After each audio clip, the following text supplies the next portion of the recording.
안녕하세요. 현재 영어 강사로 활동하고 있는 30대 여성입니다. 20대 초반까지만 하더라도 인생에서 제일 중요한 것은 인생의 동반자를 만나 평생을 함께하는 거라고 생각했는데요. 결혼을 하고 나니 알겠더라고요. 이 모든 것이 허상이라는 걸 말이에요. 평생의 동반자가 되기 위해서는 사랑이란 감정도 중요하겠지만 그보다 더 중요한 것은 서로에 대한 큰 배려잖아요. 저는 결혼 후 남편에게 이런 따뜻한 배려를 받아본 적이 없기에 서로를 위해주는 부부를 보면 참 부럽기 그지없네요. 저희 부부도 사랑과 배려로 서로를 아껴주던 때가 있었는데 변해버린 남편의 모습은 그저 씁쓸할 뿐입니다. 시청자분들 중에서도 변해버린 남편의 모습에 하루하루를 후회로 보내는 분들이 계실 텐데요. 오늘 저의 이야기를 들으시며 공감하시고 대리만족을 얻으셨으면 좋겠네요. 그럼 이야기를 시작하도록 하겠습니다. 저희 부모님은 외교관이었는데요. 그 때문인지 오빠와 저는 어렸을 때부터 영어에 대한 교육을 철저하게 받았어요. 오빠는 영어뿐만 아니라 다른 모든 공부를 잘하는 우등생이었는데요. 그에 비해 동생인 저는 영어를 제외한 다른 과목에서는 오빠만큼의 실력을 보여주지 못했어요. 하지만 그렇다고 부모님에게 꾸중을 듣거나 공부를 잘하는 오빠와 비교를 당하는 일은 없었어요. 부모님께서는 세상을 살아가는데 공부가 전부가 아니라며 항상 강조하셨거든요. 이런 부모님의 영향으로 시간이 지나면서 조금씩 노력하기 시작했고 서울 상위권에 속한 대학교 영문과에 입학을 하게 되었죠. 대학교를 졸업한 후에는 무난하게 영어 강사가 될 수 있었고요. 부모님께서는 자신들의 길을 따라 외교관이 되길 원했지만 오랜 기간 외교관을 준비할 엄두가 나지 않았기에 영어 강사에 만족을 했는걸요. 무엇보다 다른 사람들의 강의를 통해 향상된 영어 실력을 가지는 것은 참 뿌듯한 일이었어요. 하루에 10시간 남짓 서서 강의를 하는 것이 힘들기는 했지만 강의를 듣는 사람들의 실력이 향상되는 것을 보는 것만큼 뿌듯한 일은 없었기에 열심히 노력하게 되었죠. 그리고 열심히 일을 하던 중 남편을 만나게 되었습니다. 처음부터 남편이 눈에 띄는 학생은 아니었어요. 하지만 강의를 들은 후 하루도 안 빼고 아침 일찍 앞자리에 앉아서 강의 준비를 하는 남편의 모습은 참 인상이 깊더군요. 저희는 사람이 아무도 없는 시간을 활용해서 간간히 이야기를 했고요. 남편은 대기업 취업 준비생으로 토익 공부를 하기 위해 학원에 등록했다고 했습니다. 몇 번의 낙방에도 포기하지 않고 원하는 기업에 가기 위해 노력하는 남편의 모습이 참 멋있었어요. 그래서 남편이 꼭 원하는 대기업에 취업을 하길 바랐죠. 그리고 얼마 후 이런 바람은 현실로 이루어졌어요. 원하는 대기업에 취업한 후 남편은 학원으로 돌아와 고백을 했어요. 저 또한 성실하고 꾸준히 노력하는 남편의 모습이 마음에 들어 남편의 손을 잡게 되었고요. 그리고 이런 만남의 시작으로 저희는 결혼까지 하게 되었네요. 2년의 열애 끝에 저희는 결혼을 준비하기로 결심하며 처음으로 서로의 지갑 사정을 공개했는데요. 남편은 일을 한 지 얼마 되지 않아서인지 모아놓은 돈이 많이 없더라고요. 그래서 일단은 제가 모은 돈으로 간소하게 결혼식을 올린 후 신혼집은 월세로 시작하기로 마음먹었죠. 그런데 신혼집을 월세로 시작한다는 이야기를 들으신 친정 부모님께서는 깜짝 놀라시며 자신들이 가지고 있던 아파트를 저에게 양도해 주셨어요. 하나밖에 없는 딸이 돈 때문에 고생하는 것이 싫다면서요. 참 감사하게도 부모님의 지원 덕분에 저희 부부는 넉넉한 형편으로 결혼식을 올리게 되었네요. 자식에게 집을 사준 후 자기 집처럼 드나드는 부모님들이 많았지만 친정 부모님께서는 항상 저희 부부의 생활을 존중해 주셨기에 절대로 저희가 사는 아파트에 오는 법이 없으셨어요.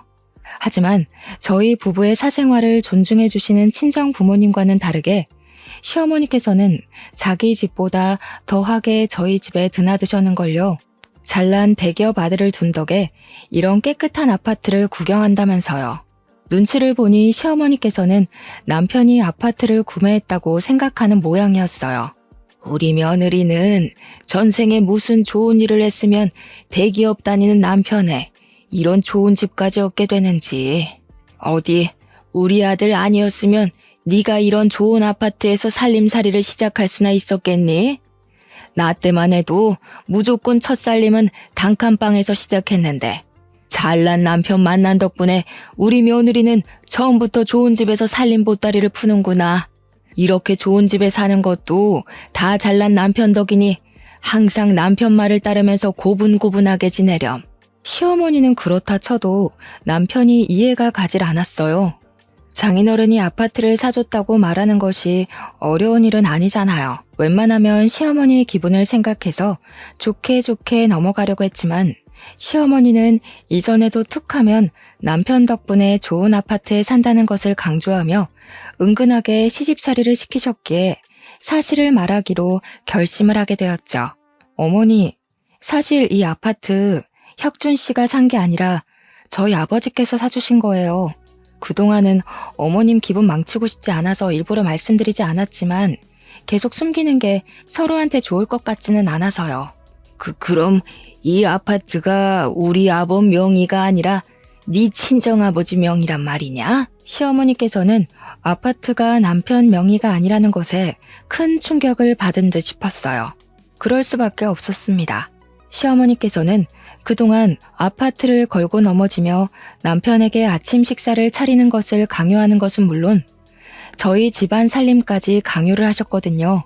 아파트가 제 명의라는 것을 들은 시어머니께서는 한숨을 푹 내쉬더니 갑자기 제 손을 잡으시더군요. 아가, 친정아버지께서 이 좋은 아파트를 사주신 건 참 감사한 일이지만 아파트는 우리 아범 명의로 돌리는 게 어떻겠니? 남자가 가진 게 많아야 든든한 마음으로 큰 일을 할 수 있는 법인데 이 좋은 아파트가 마누라 명의여 봐라. 어디 주눅 들어서 큰일이나 할 수 있겠니? 이게 다 너희 부부 좋으라고 하는 일이니까 이상하게 생각하지 말고 이번만큼은 이 시애미 뜻대로 해다오.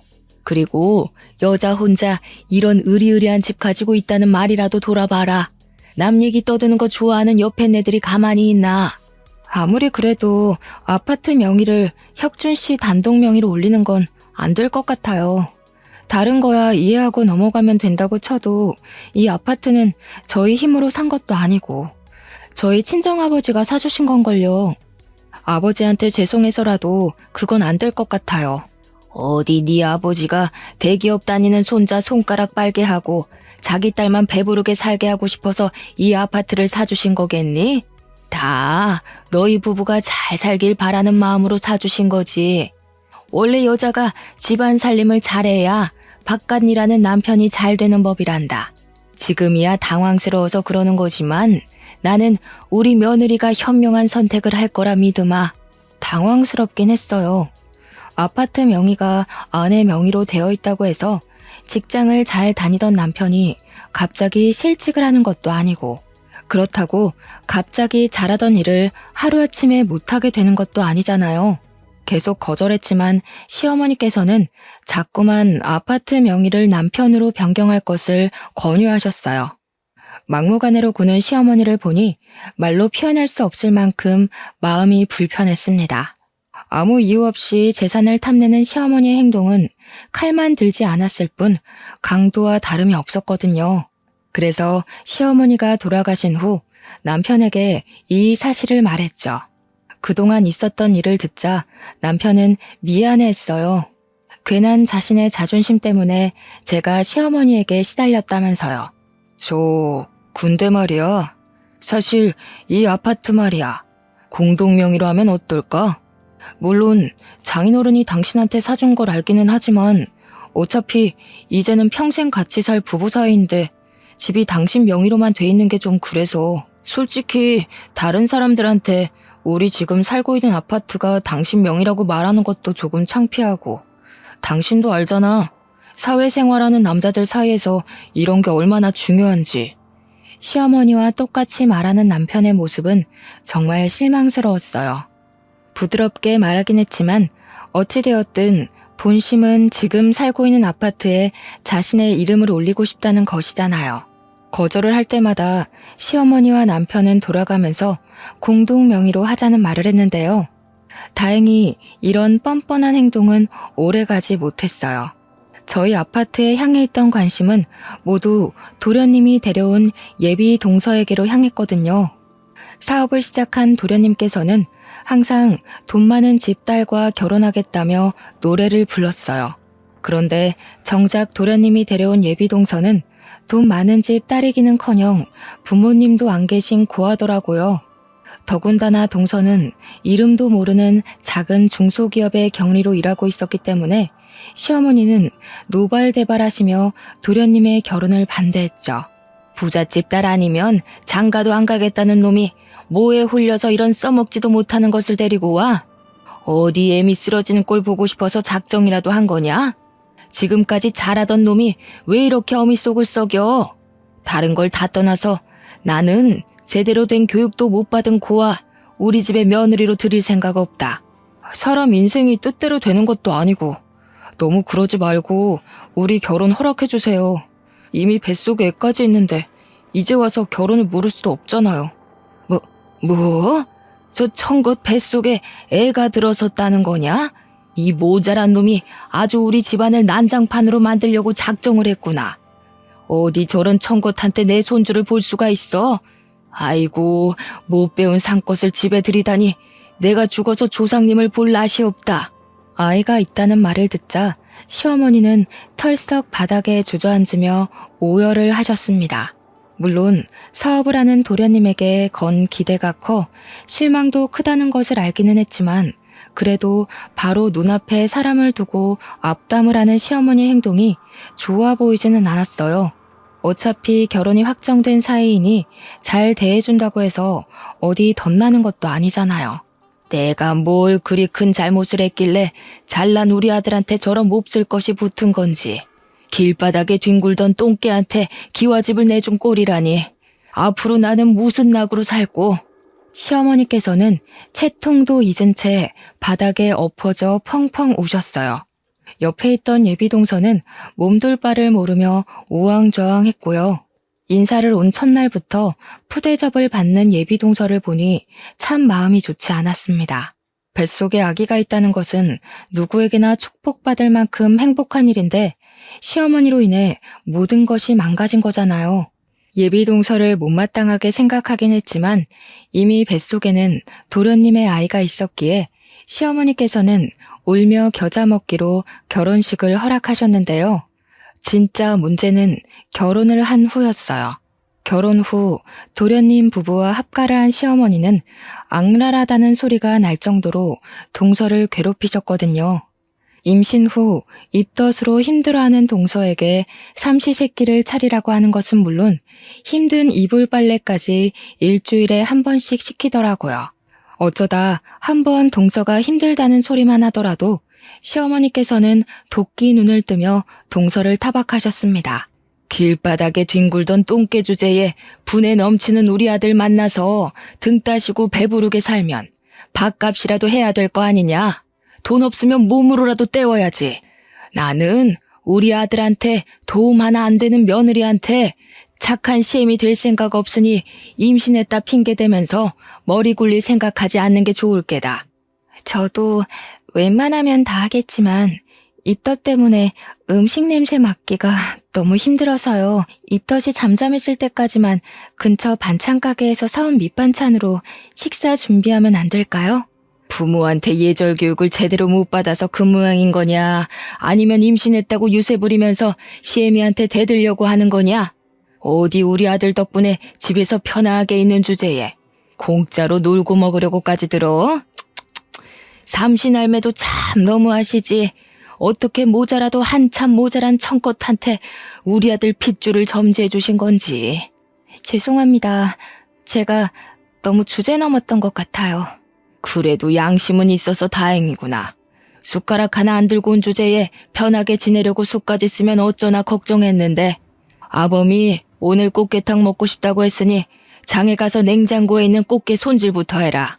시어머니에게 시달림을 받은 동서를 보니 안타까움이 이루 말할 수가 없더군요. 그래서 일주일에 한 번씩은 꼭 시댁에 방문하게 된 것이죠. 최소한 제가 가면 조금이라도 일손을 거둘 수 있으니까요. 시댁에 갈 때마다 시어머니에게 뱃속의 아이를 위해서라도 동서에게 일을 조금만 시키라고 말씀을 드렸는데요. 아무 소용이 없었습니다. 시어머니께서는 앞에서만 듣는 척을 하고 또 그 다음 날이 되면 똑같은 방법으로 동서를 괴롭히셨거든요. 시어머니에게 시달림을 받는 동서를 보니 덜컥 걱정이 됐어요. 몸뿐만 아니라 정신적으로도 스트레스를 많이 받는 상황에서 뱃속의 아이가 편안할 리 없잖아요. 그리고 이런 걱정은 현실로 다가오고 말았네요. 동서의 뱃속에 있던 아이가 하늘나라로 가버리고 만 것이었죠. 시어머니는 동서가 아이를 잃었다는 것을 알자마자 불같이 화를 내셨어요.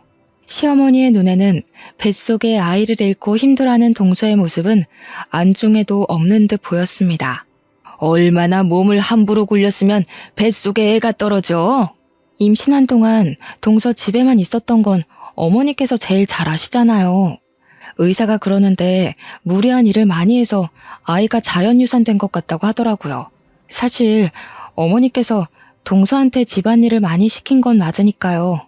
아이고, 대한민국에서 그 정도 집안일 안 하고 사는 가정주부가 어디 있다고 쓸데없는 소리를 짓거리는지. 애 때문에 비싼 돈 들여 유명하다는 병원까지 왔는데 아주 환자 진료도 못하는 돌팔이를 만났구나. 여러 번 말려봤지만 시어머니께서는 아랑곳하지 않고 동서를 향해 모진 말만 내뱉으셨어요. 아무리 의식이 없다고 하지만 동서를 향해 입에 담지도 못할 말을 하시는 시어머니가 참 너무하다는 생각이 들더라고요. 아니다. 오히려 잘 됐어. 어차피 쓸모도 없는 이 청껏을 집에 들인 것도 다 뱃속에 있는 우리 아범 핏줄 때문이었는데 이제 뱃속에 애도 없으니 갈라서기만 하면 되겠구나. 온몸에 소름이 쫙 돋았습니다. 아무리 며느리가 마음에 들지 않는다고 해도 아이가 없다는 이유로 동서를 내쫓을 생각부터 하다뇨. 설마 하며 지켜보니 시어머니께서는 바로 도련님에게 전화해 당장 동서와 이혼하라는 말을 남기셨어요. 다행히 도련님의 제지로 이혼을 하지는 않았지만 그 후 시어머니께서는 자신의 뜻대로 되지 않는 모든 일들을 동서 탓으로 돌리며 전보다 더 심하게 동서를 괴롭히셨는데요. 아직 다 아물지도 않은 몸으로 괴롭힘을 당하는 모습을 도저히 지켜볼 수가 없었고 저희 집에 동서를 데리고 오게 되었네요. 동서를 집으로 데려온 후 제일 따뜻하게 끓인 미역국을 건네주었는데요. 동서는 건넨 미역국을 먹지도 않고 왈칵 눈물부터 쏟아내는 걸요. 자신이 이런 귀한 대접을 받아도 되는 거냐면서요. 이야기를 들어보니 동서의 부모님은 동서가 13살이었을 때 사고로 인해 돌아가셨다고 해요. 부모님이 돌아가신 후에는 돌봐줄 친척이 없어서 고아원에 가게 되었고요. 가장 보살핌을 받아야 할 나이에 혼자가 되다니 짠한 마음에 조금이라도 챙겨주고 싶었는걸요. 하지만 남편의 생각은 저와는 조금 다른 것 같았습니다. 저희 집에 있는 동서를 못마땅해 하며 동서가 있는 바로 눈앞에서 눈치를 주었어요. 그래서 남편에게 부탁을 하게 되었네요. 몸조리를 하는 기간만이라도 동서가 마음 편히 쉴 수 있게 도와달라고요. 피 한 방울 안 섞인 남을 집에 들일 정도로 당신이 정 많은 사람인 줄은 미처 몰랐네. 이럴 거면 아예 길거리에서 노숙하는 거지들도 우리 집으로 데리고 와서 공짜로 밥 먹여주고 재워주지 그래? 어차피 당신은 꼭두 새벽부터 돈 벌러 나가는 남편을 신경도 안 쓰잖아. 자꾸 집에 엄한 사람 들여서 짜증나게 할 거면 차라리 지금 하는 일 때려치우고 사회복지사나 하는 게 어때? 적어도 그렇게 되면 집에 검은 머리 짐승은 안 들일 거 아니야. 당신 불편한 건 알지만 조금만 참아주면 안 돼? 동서가 계속 우리 집에 살 것도 아니고 딱 한 달만 집에 있는 거잖아. 시댁에 돌아가면 어머니가 또 동서 시집살이 시키실 게 뻔한데 당신은 동서가 불쌍하지도 않아? 아무것도 없이 시집 왔으면 그 정도는 각오했어야 되는 거 아니야? 끽해봐야 집안 살림이나 시키는 우리 엄마가 보살인 거지. 어차피 집에 가봤자 재훈이가 벌어다주는 돈으로 호강하면서 살 텐데 집안일 하는 것쯤은 일도 아닌 거 아니야? 당신 정말 어머니가 동서한테 어떻게 했는지 보고도 그런 말이 나와? 하루가 멀다 하고 커튼에 이불 빨래까지. 당신 집안일 쉽다고 아무렇게나 생각하는 것 같은데 그게 얼마나 중노동인지 알아? 가뜩이나 몸도 안 성한 사람한테 힘든 일만 골라서 시키시고 어머니가 시키는 대로 일했다가는 멀쩡했던 사람도 알아눕기 십상이라고. 그럼 돈도 안 버는 주제에 살림이라도 제대로 해야지. 세상에 공짜가 어딨어? 우리 엄마가 너무한 게 아니라 빈손으로 들어와서 재훈이 등에 빨대 꽂으러 간 재수씨가 너무한 거야. 요즘이 어떤 세상인데 빈몸으로 결혼할 생각을 하냐고. 동서를 괴롭히는 시어머니도 이해할 수 없었지만 혼수를 안 해왔다는 이유로 동서를 사람 취급하지 않는 남편의 행동은 더욱 이해할 수가 없었어요. 자신은 장가를 올 때 이불은커녕 맨몸으로 아버지가 사주신 아파트에 들어왔으면서 정작 같은 처지인 동서를 욕하다니요. 다른 사람들이 다 동서에게 손가락질을 한다고 해도 남편은 그러면 안 되는 거잖아요. 그 후에도 남편은 계속해서 동서에게 눈치를 주었고 결국 동서는 한 달을 다 채우지 못하고 시댁으로 가게 되었죠. 안타까운 마음에 어떻게든 동서를 도와주고 싶었지만 굴뚝 같은 마음과는 달리 더 이상 동서를 도와주지 못하게 되었어요. 학원을 그만두고 전업주부 생활을 시작하게 되었거든요. 결혼 후에도 무조건 맞벌이를 해야 한다는 확고한 남편의 뜻 때문에 어떻게든 참고 일해보려 했지만 몸에 그동안 받았던 스트레스가 쌓여서인지 참을 수가 없더군요. 더군다나 오랜 시간 같이 일하던 원장이 새로운 사람으로 바뀐 터라 더 그랬던 것 같았죠.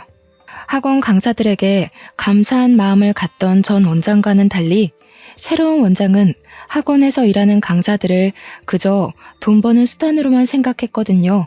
원장은 학원에 들어온 순간부터 한 사람씩 불러내 강사들에게 불리한 조건으로 작성된 계약서를 내밀었어요. 대부분의 강사들은 말도 안 되는 계약서를 본 순간 바로 학원을 그만두었고요. 저 또한 계약서를 본 순간 학원을 그만두려고 했는데요. 원장은 계약서에 남아있는 기간을 내세우며 발목을 잡았습니다. 학원에서 제일 인지도가 있었던 강사를 적은 금액으로 굴리고 싶었던 거겠죠. 결국 계약서로 인해 발목이 묶여 어쩔 수 없이 일을 하게 되었네요.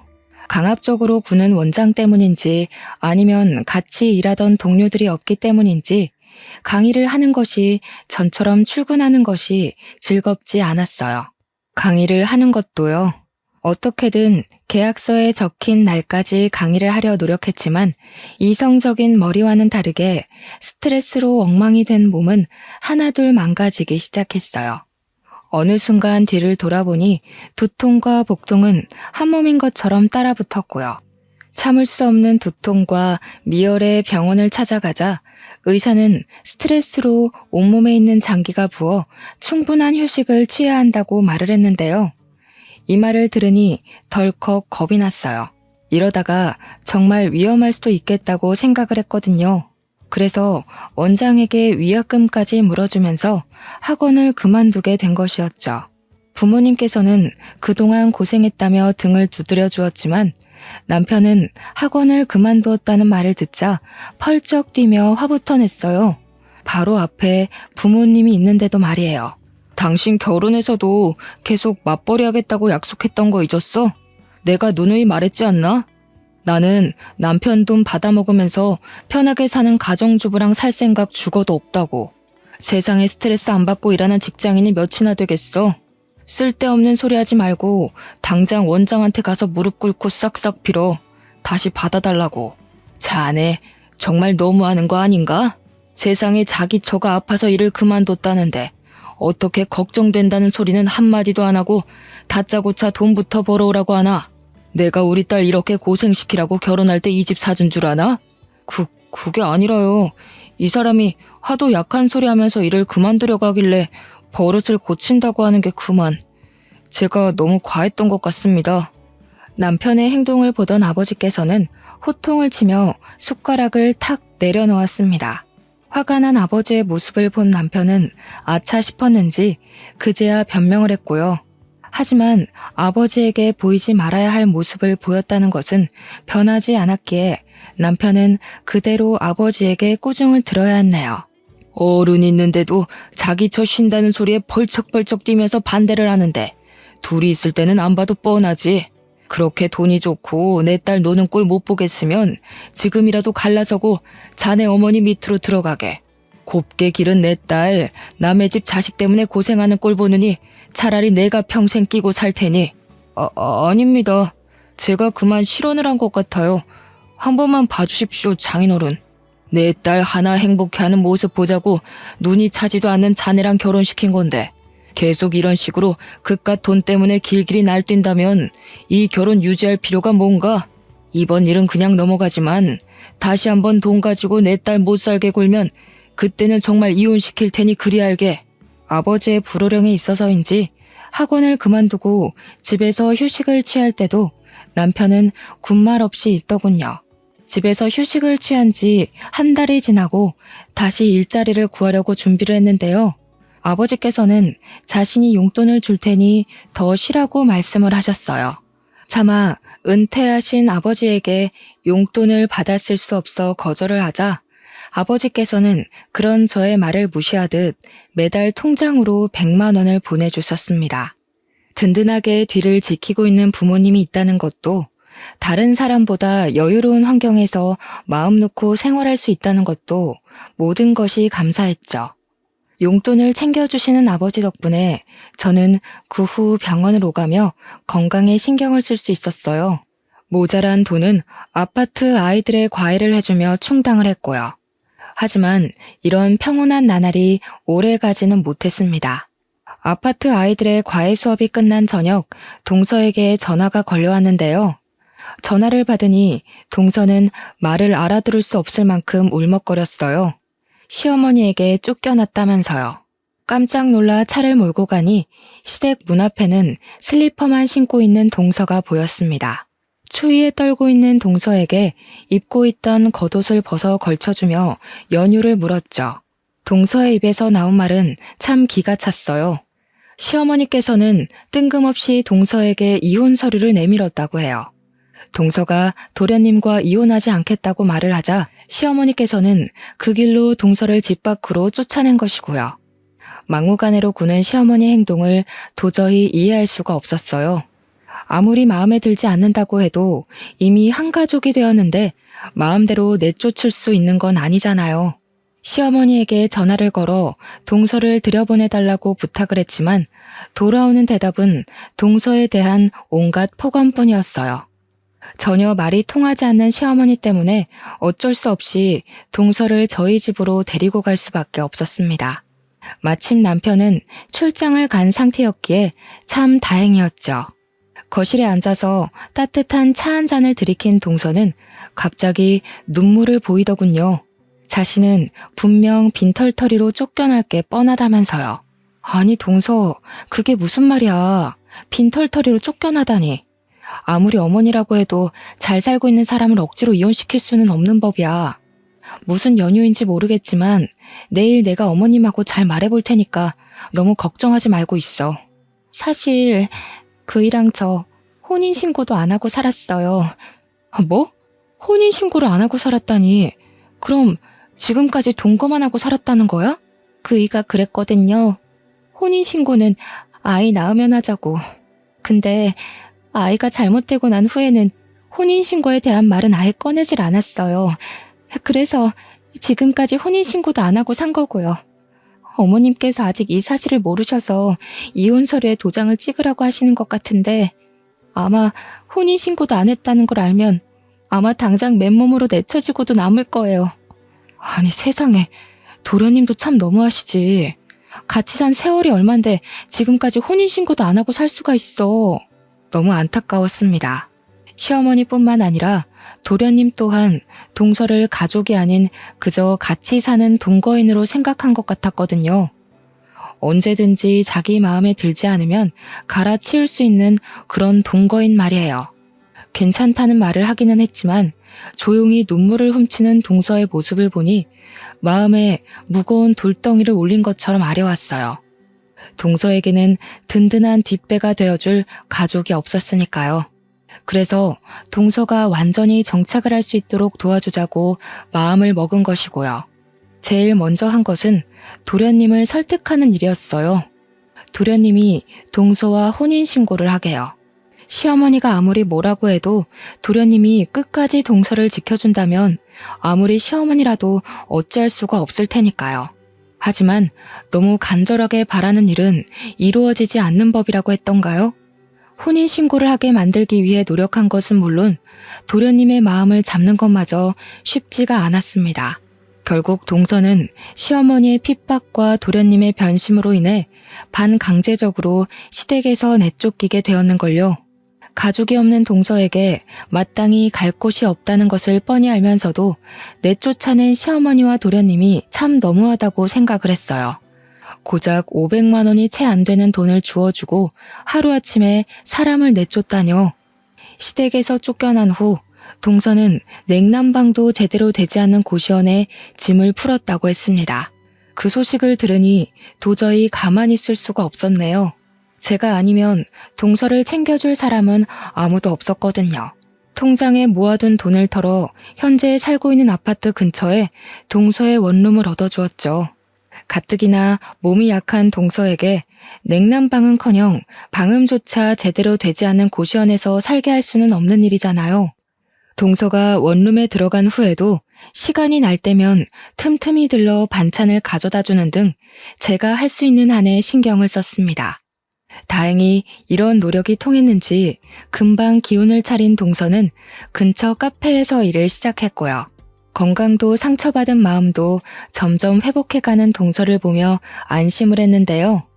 동서가 쫓겨난 지 2달이 되던 날 시어머니가 왜 동서를 쫓아내려고 길을 썼는지 알게 되었네요. 시어머니의 생신을 맞아 시댁에 찾아갔는데요. 뒤늦게 나타난 도련님께서는 결혼을 하겠다며 한 여자를 데리고 왔는데요. 이야기를 들어보니 여자는 억소리가 절로 나오는 부잣집 딸이더군요. 그제야 왜 그렇게 성급히 동서를 내쫓았는지 이해가 되었어요. 부잣집 여자를 며느리로 들일 기회를 놓치고 싶지 않았던 것이었죠. 시어머니도 도련님도 말이에요. 돈에 눈이 멀어 갈 곳도 없는 동서를 내쫓은 시어머니도 도련님도 절대 용서를 할 수 없었어요. 시어머니와 도련님에게 쓴소리를 할 수는 없었지만 도저히 같은 공간에 있을 수가 없었고요. 그래서 남편에게 어렵사리 말을 꺼내게 되었죠. 어머님이랑 도련님 말이야. 아무리 돈이 좋다고 해도 그렇지 어떻게 멀쩡히 집에 있던 며느리까지 내쫓으면서 집에 새로운 사람을 들일 수가 있어? 무슨 쓸모없는 잡동사니 버린 것처럼 동서를 내쫓으시고 정말 너무한 거 아니야? 동서 보기 미안해서라도 나 도련님이랑 어머니 얼굴 보면서 웃는 거 못하겠어. 또 울고 있네. 너무한 건 엄마랑 재훈이가 아니라 쥐뿔도 없는 주제에 결혼까지 맨몸으로 결혼한 재수씨지. 당신 자꾸 재수씨 걸고 넘어지면서 이상한 헛소리나 짓거리는데 하는 것도 없이 집에서 노는 것 봐주는 것만 해도 고마운 줄 알아야지. 재수씨처럼 쫓겨나기 싫으면 쓸데없는 소리 하지 말고 잘해. 어휴, 재훈이 자식은 부자인 마누라 만나서 강남 아파트에 외제차까지 받았다는데 내 처지는 이게 뭔지. 아파트는커녕 있지도 않은 동서 타령하며 시댁 행사에도 빠지려는 여자랑 사니 말이야. 내 처지가 비 맞은 생쥐랑 다를 게 없다. 다를 게 없어. 당신 지금 내가 시댁 행사 가기 싫어서 꾀부리는 거라고 생각하는 거야? 그럼 아니야? 있지도 않는 사람 걸고 넘어지면서 요리조리 피하려고 하는 거 보면 맞구만. 지금 당신이 장인어른이랑 장모님 믿고 설치는 것 같은데 지금 당장만 생각하지 말고 나한테 잘해. 장인어른이고 장모님이고 돌아가시면 고아나 다름없는 당신 걷어줄 사람은 나밖에 없으니까. 아무 상관없는 남처럼 이야기하는 남편을 보니 남자는 결혼을 하면 남의 편이 된다는 말이 무슨 말인지 온몸으로 깨닫게 되었습니다. 다정한 모습 하나만을 보고 결혼했는데 모든 것이 거짓이었던 것이죠. 재혼을 한 도련님은 말 그대로 승승장구를 했어요. 부자인 처가댁의 도움을 받아 넓힌 사업이 그야말로 대박을 터뜨렸거든요. 시간이 지날수록 잘 사는 도련님에 비해 동서는 참 많은 고생을 했네요. 카페 일로는 수입이 일정치 않아 밤에는 식당 종업원 일까지 하며 참 어렵게 살았으니까요. 도련님과는 너무도 다른 동서의 사정에 자꾸만 더 동서를 챙겨주게 되었는데요. 꼬리가 길면 밟힌다는 말처럼 저 또한 실수를 저지르고 말았습니다. 여느 때와 같이 동서의 원룸에 들렀던 날이었어요. 문을 열고 들어가려는 순간 반찬을 들고 있던 팔에 묵직한 압력이 느껴지면서 확 꺾이더군요. 손목을 낚아챈 사람은 다름 아닌 남편이었고요. 남편은 화가 단단히 난 표정으로 저를 몰아붙이기 시작했어요.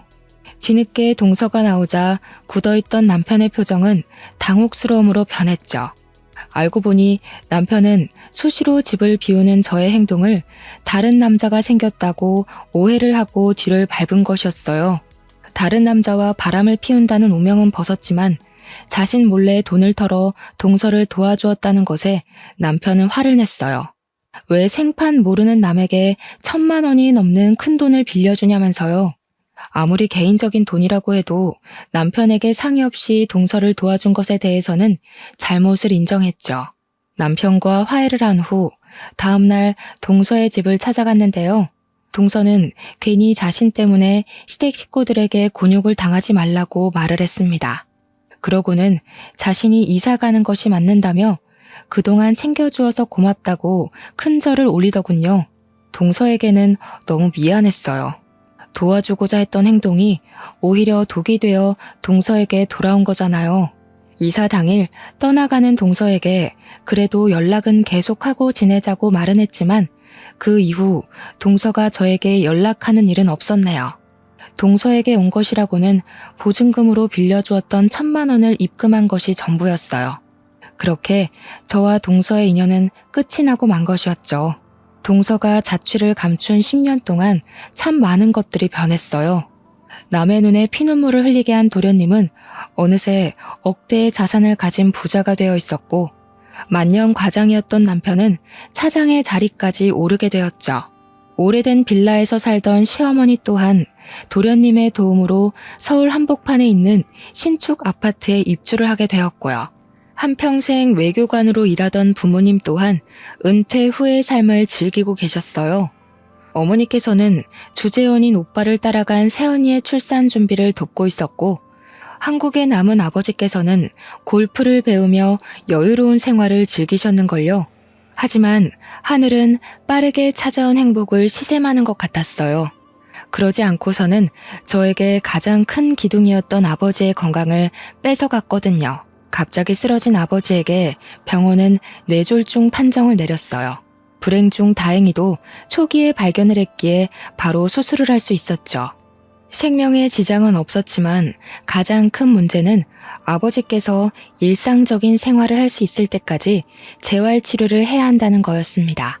남편은 집으로 아버지를 모시고 오는 것을 극구 반대했기에 어쩔 수 없이 친정과 집을 오가며 아버지를 병간호할 수밖에 없었네요. 꾸준한 재활치료를 한 덕분인지 6개월 동안 아버지의 상태는 참 많이 좋아졌어요. 참 다행이었죠. 그런데 남편은 이런 아버지의 상태를 모르는지 뜬금없는 소리를 하더군요. 장인어른 말이야, 아무리 봐도 회복할 기미도 안 보이는데 이왕 이렇게 된 거 힘들게 용쓰지 말고 요양병원이나 보내드리는 게 어때? 당신이야 괜찮다고 하겠지만 다른 가족 생각도 좀 해야지. 언제까지 침이나 질질 흘리는 양반 때문에 시댁 식구들도 나 몰라라 하고 살 거야. 집안 살림하는 것도 시댁 식구들 행사 챙기는 것도 아버지 병간호 핑계대면서 소홀하게 한 적이 없는데 도대체 그게 무슨 말이야? 아버지 재활치료하면서 상태 좋아지셨고 이제 곧 일상생활 할 수 있을 정도로 회복되실 거야. 회복되기는 무슨. 아직 자기 손으로 밥도 제대로 못 드시더구먼. 밥숟가락 들 힘 없으면 그건 끝난 거야. 병원이야 환자 하나 구슬려서 돈 빼먹으려고 입 발린 소리 하는 거 몰라? 차도도 없는 양반한테 신경 쓸 시간 있으면 집에 혼자 있는 우리 엄마한테 가서 말동무나 해드려. 당신은 내가 친정 오가면서 아버지 병간호하는 게 그렇게 꼴보기가 싫어? 그래. 아주 눈꼴 싫어서 죽겠다. 허구한 날 친정에 가 있는데 좋아할 사람이 어디 있어. 결혼한 여자는 출가 외인이라는 말도 몰라? 괜히 쓸데없는 짓거리 하지 말고 이 정도로 경고했으면 장인어른 요양병원에 보내고 와. 어머니가 우리 아버지 같았어도 당신 이렇게 말할 수 있어? 어머니뿐만 아니라 아파서 누워있는 당신한테 내가 요양병원이나 가자는 말 하면 좋겠냐고. 당연히 나나 우리 엄마 아프면 당신이 병간호 해야지. 그게 아니면 왜 며느리가 필요한데? 당신 아직도 자기가 일급수에 사는 물고기인 줄 알고 나대는 모양인데 장인어른도 막간마당의 일급수는 무슨 이혼녀 딱지 달고 쫓겨나고 싶지 않으면 이쯤에서 당장 정리해. 친정아버지는 요양병원에 보내고 시어머니나 자신은 제가 병간호를 해야 한다니. 적반하장으로 나오는 남편의 태도에 기가 차다 못해 어이가 없었네요. 친정아버지를 애물단지 취급하는 남편의 모습을 보며 처음으로 이혼을 결심하게 되었습니다. 잘못된 행동을 하는 사람은 고쳐서 살 수 있지만 자신이 이기적인 행동을 하는 사람하고는 같이 살 수가 없었어요. 이기적인 행동은 절대 고칠 수가 없으니까요. 마음을 굳게 먹기는 했지만 가족 없이 혼자서 이혼 준비를 하는 것은 쉽지가 않았어요. 어머니야 한국으로 와달라 부탁을 하면 오실 수 있었지만 칠삭둥이로 나와 위독한 조카로 인해 근심 걱정을 하는 어머니에게 또다시 걱정거리를 얻을 수가 없었습니다. 그래서 이혼 준비를 혼자 하기로 했는데요. 이혼하겠다고 선언을 하자 시어머니는 다짜고짜 집으로 찾아와 행패를 부렸어요. 이혼을 하면 맨몸으로 쫓겨날 거라면서요. 아버지가 사주신 아파트를 자신의 것처럼 요구하는 시어머니의 행동은 이루 말할 수 없을 정도로 경멸스러웠습니다. 시어머니에게 씻을 수 없는 모욕을 당한 후 저는 친정에서 지내며 이혼 변호사를 찾아 헤맸어요. 변호사 상담을 하면 할수록 마음은 참 힘들어졌습니다.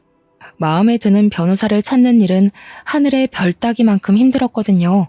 실력 좋기로 소문난 변호사의 몸값은 감당하기 힘들 정도로 비쌌어요. 그렇다고 동네에서 작은 사무실을 운영하는 변호사를 찾기에는 마음이 편치 않았고요. 결국 이혼을 포기해야 하나라는 고민까지 하게 되었죠. 그런데 마지막 변호사 상담을 받고 나오는 길에 전화 한 통이 걸려왔어요. 전화를 한 사람은 다름 아닌 동서였죠. 만나자는 동서의 말에 뛸 듯이 기뻐 바로 약속을 잡고 말았어요. 동아줄이라고는 보이지 않는 답답한 현실이지만 동서를 만난다면 그래도 숨통이 트일 것 같았거든요. 10년 만에 본 동서의 얼굴은 어쩐지 더 좋아 보였어요. 이야기를 들어보니 동서는 좋은 사람을 만나 재혼을 하고 아이까지 둘이나 낳았다고 하더라고요. 행복하다는 동서의 말에 기쁘기도 했지만 동시에 씁쓸하기도 했네요. 잘 살고 있는 동서와 고통받고 있는 저의 모습이 너무 비교가 되었으니까요. 저도 모르게 눈물을 보이자 동서는 깜짝 놀라며 손수건을 건네주었어요. 가슴에 있던 걱정거리와 고민을 털어놓자 동서는 제 손을 맞잡아 왔습니다. 형님, 이제부터는 제가 도와드릴 테니 아무 걱정하지 말고 저만 믿으세요. 동서가 무슨 수로? 그동안 부자 남편이라도 만난 거야? 남편 도움받을 거면 이렇게 큰 소리 못 치죠. 그리고 형님 일인데 어떻게 다른 사람한테 맡길 수 있겠어요. 제가 직접 나서야죠. 의아해하고 있자 동서는 지갑에서 명함 한 장을 꺼내 건네주었어요. 명함을 본 후 깜짝 놀랐습니다. 동서는 유명 로펌의 변호사가 되어 있었거든요. 아무리 10년이면 강산이 변한다고 해도 아무런 도움 없이 변호사가 되다니 놀라지 않을 수가 없었죠. 한 번 사는 인생인데 부모 없는 고아라는 이유로 쫓겨나고 보니 참 서럽더라고요. 형님한테 도움만 받는 제 모습을 보는 것도 너무 초라했고요. 그래서 이사간 후부터 이악 물고 공부했어요. 가진 거라고는 쥐뿔도 없는 제가 할 수 있는 건 스스로가 공부해서 몸값을 올리는 일밖에 없잖아요. 변호사가 된 후에는 일 때문에 치여서 너무 힘들었는데 지금 보니 참 다행이네요. 항상 형님한테 신세만 지던 제가 이렇게 형님한테 도움이 될 수 있으니 말이에요. 10년 동안 제자리인 저와 다르게 자기 인생을 개척하기 위해 노력한 동서의 모습이 참 멋있어 보이더군요. 동시에 아무 노력도 안 하고 현실에 안주한 스스로는 너무 초라해 보였고요. 자책하고 있자 동서는 힘을 낼 수 있게 수많은 격려와 응원을 해주었어요. 옆을 지키고 있는 동서 덕분에 저는 다시 힘을 낼 수 있었죠. 그렇게 저는 동서의 도움으로 남편을 상대로 이혼 소송을 시작하게 되었는데요. 동서가 힘을 써준 덕분인지 저는 남편을 상대로 승소를 했을 뿐만 아니라 5천만 원의 위자료까지 받을 수 있었네요. 물론 남편에게 받은 모욕에 비하면 턱없이 적은 금액이었지만 이기적인 남편과 시댁 식구들에게서 벗어났다는 것만으로도 가슴이 벅차는걸요. 하지만 이 결과에 승복하지 못한 사람이 딱 한 명 있었어요. 바로 시어머니였죠. 시어머니께서는 허구한 날 아파트로 찾아와 시끄럽게 괴롭히셨습니다. 어디 이혼녀 주제에 아파트까지 꿀꺽 삼키러 들어? 우리 아들한테 5천만 원까지 뜯어간 주제에 GM이 미국에 갔다고 양심까지 팔아먹은 게냐? 시어머니가 행패를 부릴 때 가장 큰 도움이 된 것은 동서였어요. 10년 전과 다르게 단단해진 동서는 시어머니 앞에 서서 당당하게 맞섰고요. 남의 거에 눈독 들이는 버릇은 예나 지금이나 여전하시네요. 먼저 잘못한 사람은 따로 있는데 왜 형님이 아파트를 아주버님한테 드려야 하는데요? 자꾸 이런 식으로 나오시면 저도 더 이상 못 참아요. 이 썩을 것이 부모도 없는 네가 못 참으면 어쩔 거냐? 너 같은 거 한 트럭을 가지고 와봐라. 내가 눈 하나 깜짝하나. 어머니, 그새 더 늙으셨나 봐요. 10년이면 강산도 변한다던데. 어머님 눈에는 아직도 제가 돈에 눈먼 시모 때문에 쫓겨난 여자로 보이나 본데 말년에 콩밥 드시고 싶지 않으시면 가만히 계세요. 아주버님한테 형님도 떼드렸는데 어머니라고 못 떼드릴 건 없죠. 이게 뭘 믿고 감히 시애미한테. 말은 바로 하셔야죠. 시애미라뇨. 제가 언제 그 집 며느리였던 적이나 있나요? 말도 안 통하는 사람이랑 입씨름하고 싶지 않으니까 어디 계속 행패 부려보세요. 어차피 법원에서 만나면 끝이니까. 동서는 시어머니한테 변호사 명함을 내밀었어요. 당연히 명함을 본 시어머니는 소스라치게 놀라며 무릎을 꿇고 싹싹 빌었고요. 아이고 아가, 다 늙은 시애미랑 싸워봤자 뭐가 좋겠니? 더 이상 안 찾아올 테니 한 번만 받아오. 그 후 시어머니께서는 아파트에 코빼기도 비추지 않았어요. 이혼이 마무리된 후 저는 아파트를 월세로 돌리고 친정으로 돌아왔고요. 아버지가 일상생활을 할 수 있게 된 후 새로운 시도를 시작하게 되었죠. 영어 학원을 차리는 것이었어요. 영어 학원을 차리기 전 겁이 나기도 했지만 그럴 때마다 동서는 저를 격려해 주었고 진심 어린 동서의 격려에 힘을 내어 영어 학원을 차릴 수 있게 되었네요. 그리고 현재 완치를 하신 아버지께서는 어머니를 따라 오빠가 있는 곳으로 나간 상태예요. 저는 넘쳐나는 수강생들로 인해 비행기를 타기는커녕 매일같이 야근을 하고 있지만 그럼에도 많은 사람들에게 도움이 될 수 있다는 것에 만족을 하며 보람차게 일을 하고 있습니다. 여전히 동서와는 친자매처럼 가깝게 지내고 있고요. 그리고 동서에게 전해 듣기로 이번에 맞은 이혼 소송 상대의 남편이 바로 도련님이었다고 해요. 법정에서 상대 변호사로 동서를 만난 도련님은 졌다고 하는데요. 바람을 피운 도련님은 땡전 한 푼 없이 이혼을 당했다고 하네요. 도련님의 이혼 후 시댁 식구들은 다시 낡은 빌라로 이사를 갔고요. 동서는 자신을 도와준 제게 항상 감사하다고 하지만 오히려 그 반대예요. 동서는 제가 가장 힘든 순간 넘어지지 않고 앞으로 나갈 수 있게 도와준 사람이거든요. 지긋지긋했던 결혼 생활을 끝내고 보니 하나 알게 된 것이 있습니다. 이혼을 한다고 해서 인생이 끝나지 않는다는 것이에요. 사연을 시청하시는 분들 중에서도 힘든 결혼 생활 때문에 힘들어 하시는 분들이 계실 텐데요. 망설임 마시고 꼭 이혼을 하고 새 삶을 살았으면 좋겠어요. 모자란 사람에게 구박을 받으며 시간을 낭비하기에 여러분의 인생은 너무 소중하잖아요. 그럼 지금까지 저의 이야기를 들어주신 시청자분들께 감사의 말씀 올리며 이만 물러나도록 하겠습니다. 사연을 시청해주신 여러분 모두 행복한 삶을 살길 바랄게요. 감사합니다.